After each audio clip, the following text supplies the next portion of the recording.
Hello YouTube, this is Morgan, Airspeed Prime here with my next Boruto anime review. This one's going to be for episode 12, which is called Boruto and Mitsuki. So yeah, this was a really good episode. There wasn't a lot of action to this one, but I actually liked the kind of slower scenes that we had, in that there was a lot of kind of build up in the first half of the episode as we're kind of focusing on Mitsuki basically talking to the others about, like, how do you feel about Boruto, and kind of really trying to form his own opinion on Boruto and why exactly he is kind of the focus and why people are drawn to him, and is that what's happening to him, or is he just kind of focusing on Boruto because, you know, the whole idea of will he be my son type thing, like they've been kind of setting up. So I definitely like that in the first half of the episode, just kind of showing that, oh, here is a team exercise that they don't really know is a team exercise, as they have to go through this obstacle course in teams of 3, and everyone else just goes on their own and leave their teammates behind. But it's Boruto's team with Denki and Mitsuki that actually stay behind, and I like how they do it, and that Boruto stops with the clock running out, sends shadow clones down, but they don't boost Denki up high enough. And even Boruto can't catch him, but Mitsuki goes out of his way to save Denki, and he's like, later on in the episode, he's like, why did I do that? Can you tell me why exactly I did that? I usually wouldn't have just done that myself, because completing the mission is the most important thing, right?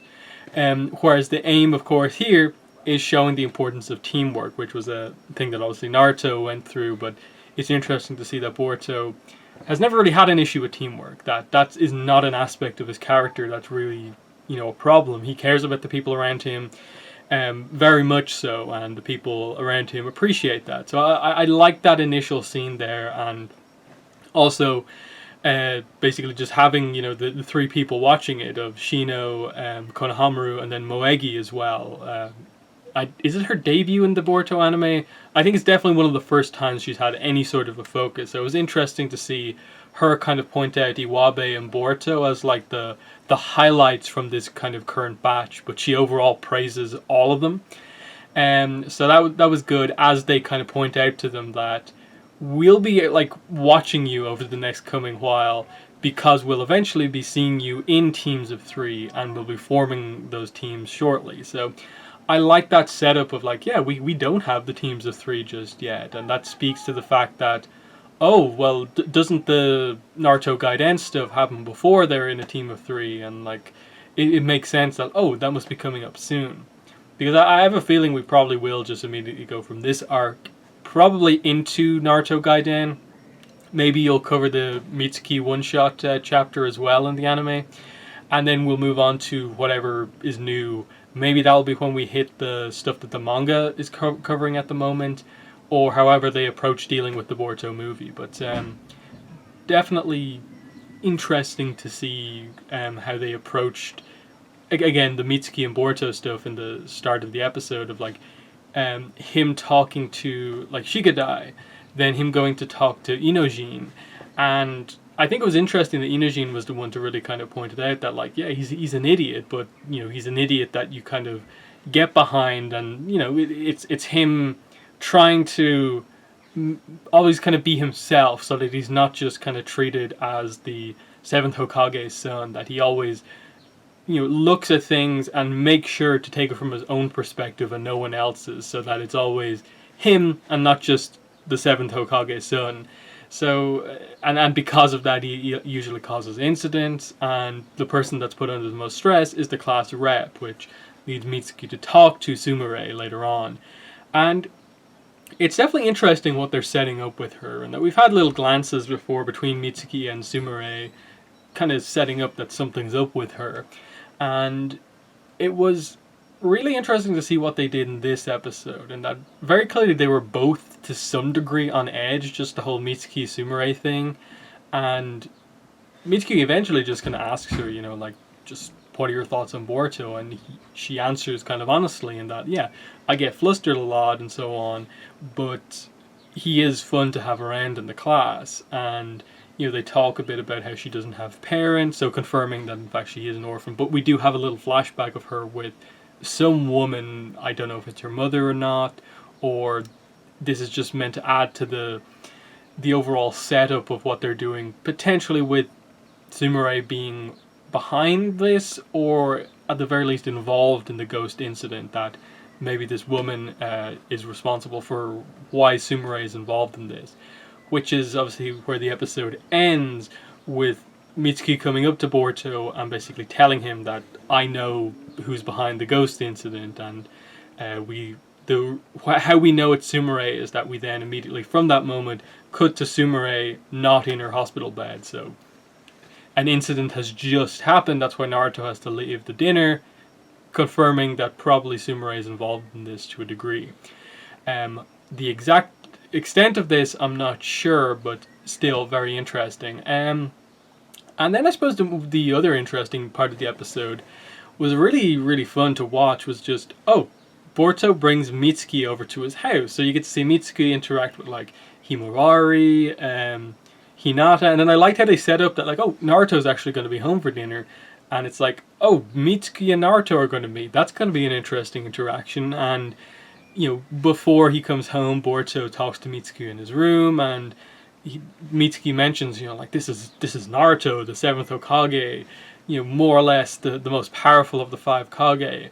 I've never met him before, and so they meet at dinner, and I like how it's kind of not really clear if Naruto is, like, aware of who Mitsuki necessarily is.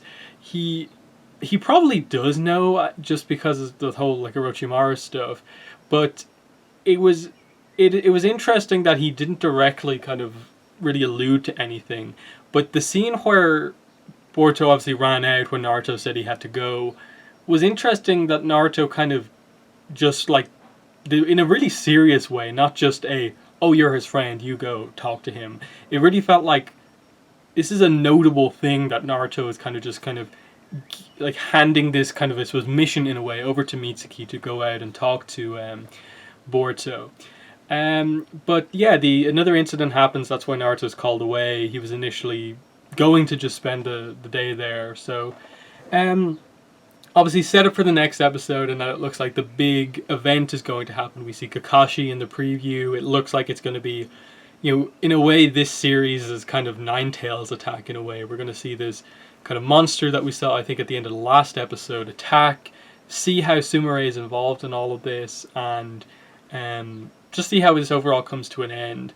I assume there's at least probably 2 or 3 episodes left in this arc. I'd be shocked if they just resolve everything within the next episode. But it's going to be interesting to see some, like, this was proper action here, where perhaps, Boruto and that generation of people can't be involved because it is such an intense attack. I'd like to see a lot of the characters like Sai and so on involved, which I suppose is the other angle that they only briefly touched upon, and that they mentioned, like, Sai is already there, and Mitsuki at the start of the episode mentions the Foundation. They still have to, I suppose, interlink all of this, and I suppose the speculation is that maybe the woman from the, like, Sumire flashback, or the little bit of flashback that we got, is potentially an Anbu member who is maybe given Sumire something that is causing this, and that's the connection there. Not fully sure. It's going to be interesting to see how they resolve it. But as I said before, there's a lot of interesting things at play in this arc with regards to, like, Hashirama's cells and the involvement of the Foundation. Now the Mitsuki is aware of Sumire being involved, and Boruto's eye. It's just overall, I think, coming together quite nicely for, I suppose, what has effectively been our first, like, proper arc in the show. I'm not going to say it's been, like, the most amazing thing I've ever seen, but it's definitely very interesting as a first arc of the Boruto anime. I haven't been bored throughout all of this, for sure. There's definitely been some episodes that haven't been as good as other ones, but overall it's been super, super interesting throughout, just to see all these unique interactions. And I think what they're getting right in this show, for sure, is how they're using the characters from Naruto and Naruto Shippuden. That, like, Shino is suddenly, like, super interesting. It's always fun to see Konohamaru involved in an episode. And then just, like, Moegi, that's really interesting to see her just around. In that, like, I suppose in this episode, you see the interaction between Konohamaru and Moegi, and, like, you almost forget that they were like teammates from the past and so on. Because I think you really see Konohamaru as like a highly advanced like ninja in the village, but like because Moegi hasn't been around so much, you don't realize that those two are effectively from the same generation as well. But that was definitely fun to see. Then like Sai's involved here, and then just overall the little bits of family stuff that they're doing in that. One of the key parts in this episode for sure was Boruto basically freaking out when Naruto had to leave, and getting across the whole idea of like what he says here, that the Hokage basically just abandons people close to them to do their job, and that's something I never want to do. I don't want to kind of be like him, and that hits home to Mitsuki because basically we see him basically being like born, created, and the idea with him is that he's also trying not to be like his parent. And I suppose with that case, more or less what they're going for with the whole Orochimaru thing that we all know about is the idea that Orochimaru could never, I suppose, truly take the good path, whereas I think there's hope in Mitsuki that if he follows the right person, Mitsuki can be a good person. And we're already beginning to see that with how he helped Denki in this episode and just the overall influence that Boruto is having on him, just like he's having on most of the class. So I definitely really appreciated that scene in that you can see the flaws in what Boruto is saying, in that if you've seen the Boruto movie already, you know what Boruto learns in that movie about the Hokage, in that, of course, it is not Boruto's that was destiny, it's not what he wants to do, become Hokage. But gaining a respect for that position to the point where, like at the end of the Boruto movie, he's willing to just say that, actually, I want to be someone who protects the Hokage so that the Hokage can do what they have to do. Like Sasuke and Naruto.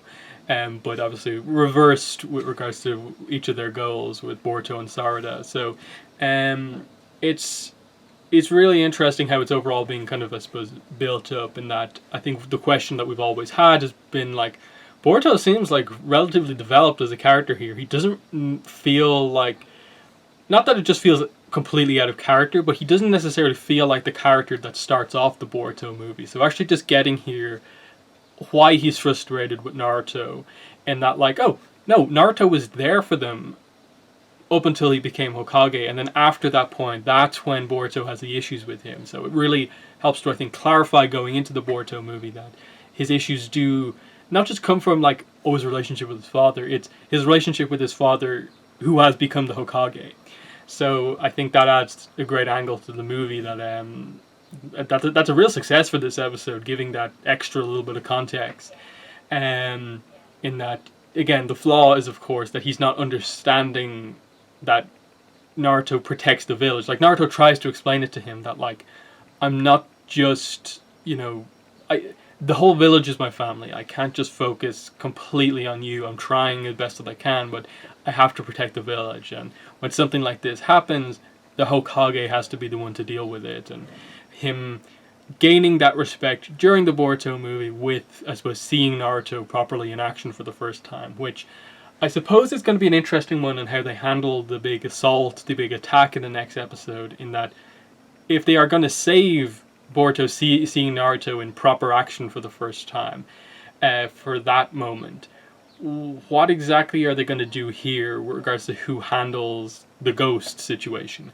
Is it going to be that Boruto has to tackle this on his own and get the chance to prove himself, to see potentially the true power of his eye, or will some of the other characters like Sai and Kakashi be the ones to help, take down whatever's going on here, and Naruto maybe either can't do it or just misses out on being able to help?